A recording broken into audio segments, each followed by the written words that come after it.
And good morning, good afternoon, good evening. Welcome back sa ating channel na It's a Trap. So ngayon, try tayo ng experiment. Wala tayong magawa eh. So, kung familiar kayo sa technique na air layering, ayan. So, ayun ang gagawin natin ngayon. Ang air layering po pala, no, ay pagpapatubo ng ugat sa isang branch ng isang halaman para maputol nyo at maitanim nyo. Ilang beses ko na rin ito napanood sa, sa YouTube or sa Facebook, no? At sa tingin ko, pwede rin natin i-try sa Nepenthes. Pero, di pa natin ito natatry before, kahit sa grapes natin. Pero alam ko sa grapes, pwede ito. Pero sa Nepenthes, parang hindi yata, hindi yata possible. Pero, isa lang paraan para malaman natin kung posible or imposible, yun ay gawin natin. Pwede ko naman sanang iparut to, no, ng classic na pamamaraan o yung mas common na pamamaraan ay yung pagpuputol ng bisal at pagtatanim at paglalagay sa ICU o dun sa lugar na mataas yung humidity. Pero bakit hindi natin i-try yung mga nakikita natin sa social media? Malay nyo totoo. At yung di maging successful after ng 2 buwan, putulin na lang natin at gawin natin yung nakagawian na, no? So yan, samahan nyo ako. Meron po pala ako dito na handang coco pit. Ito yung gagamitin nating media at bottle at plastic na rin para sakali na mas madali ilagay yung plastic kaysa sa bote, ayun na lang ang ating gagawin or combine. So, set up ko muna yung camera. So, ang lalagyan pala natin ng yung gagawin natin i-air layer natin na branch ay itong bisal na to. Yan, ito yung mas malaki at ito yung mas maliit na bisal nasa baba. So, para malagyan natin, puputulan natin sila ng dahon paligid. Yan.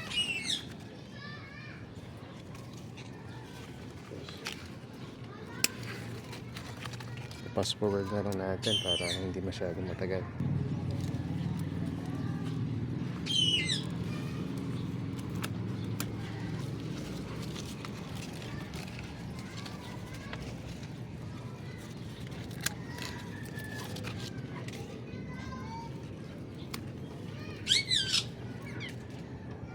So yung i-air layer natin, etong nasa baba, itong nasa taas. Tapos gagamit tayo ng pet bottle.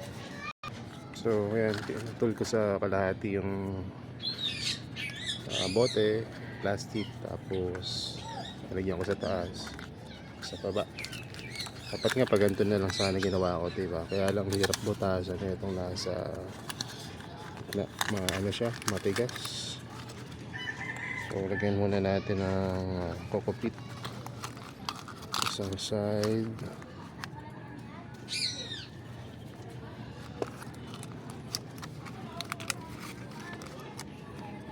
Tapos saka natin ilagay ito. Yung iba inaano nila, tawag dito, sinusugatan nila. Pwede ko rin i-try siguro yun. Sugatan yung puno. Kaya lang sa grapes naman kasi kahit hindi mo kahit hindi mo butas, sugatan, nangyayari naman. So dito, hindi na rin natin sugatan. Kasi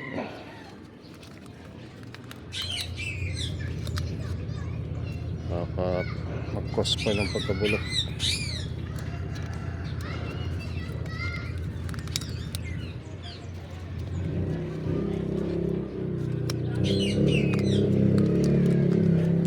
Tapos tatali ko na lang siguro to. Pamana tayong panala. Pag tape kasi parang pangit. So talihan na lang natin. Pwede na kaya itong hindi talihan pero mas secure nakatali.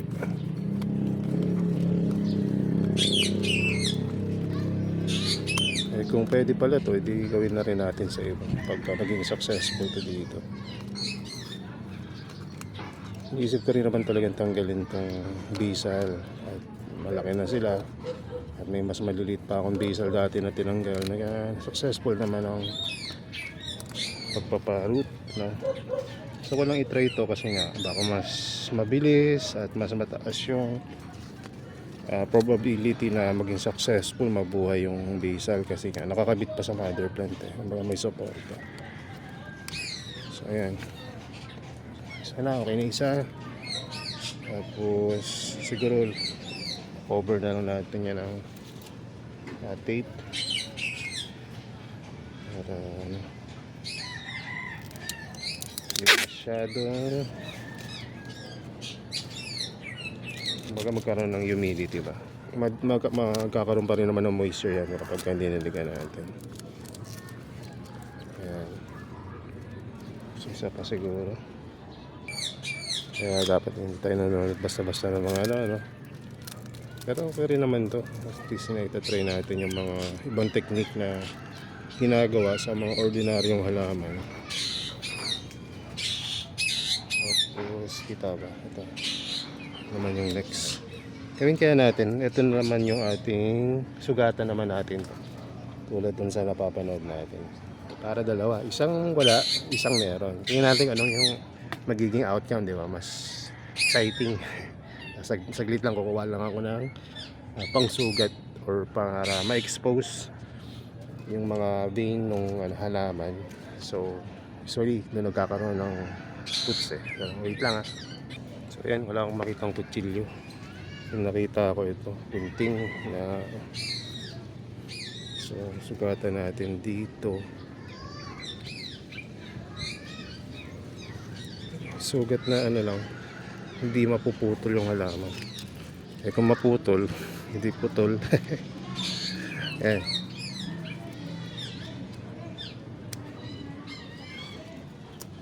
Yan, yun.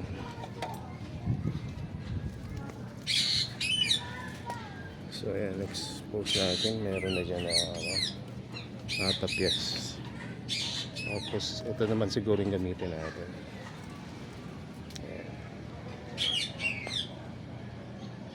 So, anin ko lang to. Kakat ko lang doon.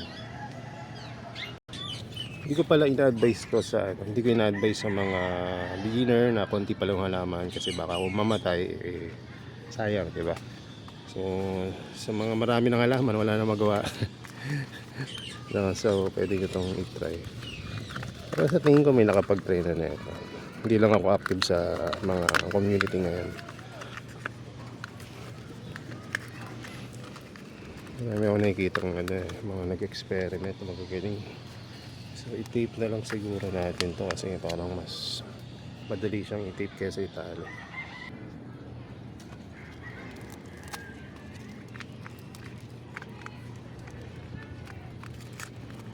Ayan. Tapos saka natin lagyan na coco peat.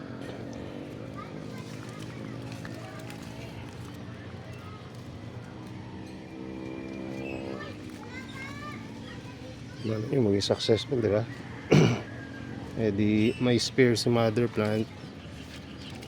Tapos magkaroon tayo ng dalawang bagong plant na may ugat na agad, di ba?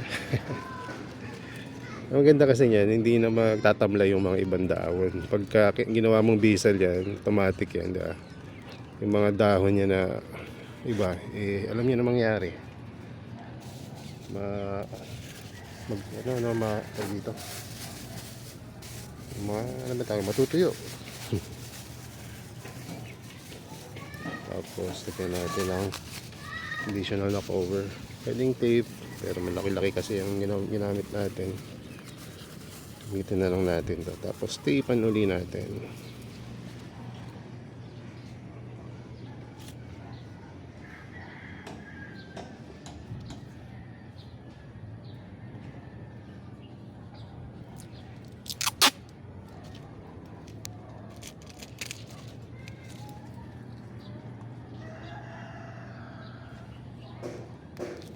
Tuloy na post. So ang ginawa natin dyan, nilagyan ko nung record ko ba yung kanina? Nilagyan ko nung etong cap. Tapos, ayan, nilagyan ko na itong plastic para hindi masyadong mabilis matuyo. Ayan. Ganyan, diligyan naman natin. No? So, kunin natin yung bagong sprayer natin na nabili sa Shopee. Yung ginamit natin kanina, balik lang natin. Tapos ito yung bagong sprayer. 1,100 yata bili ko dito. Sale siya. Pansin ko lang parang yung quality hindi ko nung same nung una ko nabili. Mas mabigat yung una Pero hindi naman 'di ba ibig sabihin mas mabigat mas maganda. Mas gusto ko may magaan kasi mas madaling buhatin. Pero yun natin galing ata ito sa Indonesia na may warehouse na dito sa Pilipinas. Ayun, diligan lang natin. Medyo pasukin ang tubig yung loob. Meron din dito. Taas.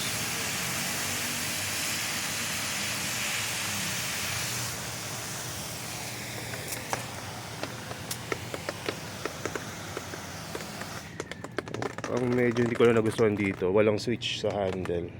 Kaya siguro mura. Pero ito na yung pinakamahal nila dun pinakamalaki. Walang switch. Kaya yung apak dito, switch. So ayan. Pandilig natin. Maganda rin to kasi kasing pino siya nung ating mga ibang sprayer na nagamit natin before. Tsaka ito tatlo Ayan. Tapos kailangan nakatakip bago gumana. Sa ibang sprayer kahit naka-open, gumagana siya. Tapos ayan. Spray natin dito para makita nyo pa yung ibang diba? Okay rin mag-invest talaga nito. Lalo na kung marami-rami na kayong halaman. Nahirap na rin kayong mag-dilig. Tsaka alam nyo ba, mas matipid kapag may sprayer. In terms of yung tubig. Kasi hindi tulad nung wala kayong sprayer sobra-sobra yung nagagamit nyo. So gamit na gamit ito kapag kasama kasi namamanage nyo kung gaano karami lang yung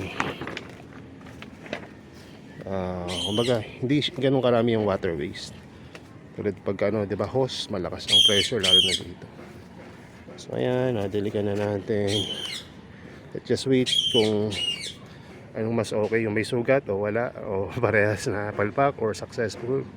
Hindi natin. So ayun yung mga nagagawa natin sa buhay ngayon. And air layering, isang may sugat or isang inopen natin yung tawag sila dun parang skin ng halaman. Ayan. Tapos ito hindi. Ayan, yun natin kung being successful. Malalaki na tong mga basil na to. Ayan, isang dangkal na mahigit. Itong isa, ito mga kalahating dangkal na. Ang laki na ng dako niya kasi ito yung mother plant. Parang grapes na rin Ayan, umikot dyan, umikot pagdating dito. Ayan. Tapos nagdalawa na siya sa dulo. May basil pa ba tawag din? Nag-branch na sa taas. Sa mga matatandang halaman, ganun din siguro. Ayan may growth dito sa baba, may growth dun sa taas. Siguro dahil nung nag-flower siya. Hormone ba tawag nila? Yung growth nila. Talaga napakabilis. So, yun lang muna sa araw na to. I-update natin yung video na to kapag ano yung maging resulta ng ating ginawang experiment about air layering ng Nepenthes. Tapos ito yung ating mga makukulay na Venus flytrap na pinagkakaabalahan ngayon ng ating mga bubuyog. Wala pa pero parang sa tingin ko marami pang magpa-flower. Ayan ayan, wala pa yung kahapon. Tapos meron pa dito Meron pa doon. At dito yata meron din. Wala pa. Palabas pa lang. Ayan. Diba? Ang daming may flower. So, hintayin natin yung dragon's breath pero wala pa. Akong flower yan. Pero, diba? Makakatuwa sila ngayon. Flower sila. Nahanap pa naman ako ng supplier ng seeds. Mukhang hindi na natin kailangan maghanap. Dito na lang. Pero ang tanong, tutuloy ba to bilang flower? Kung hindi, kunin lang natin yung stock na lang itatanim natin. Pero meron na silang mga konting bilog-bilog. Maliit yun nga lang. Hindi tulad ng mga patubo ko dati ng flower. Medyo matataba yung dulo. Parang ganito. Ito walang masyadong pero hindi natin alam kung anong mangyayari. So yun lang. God bless and bye bye.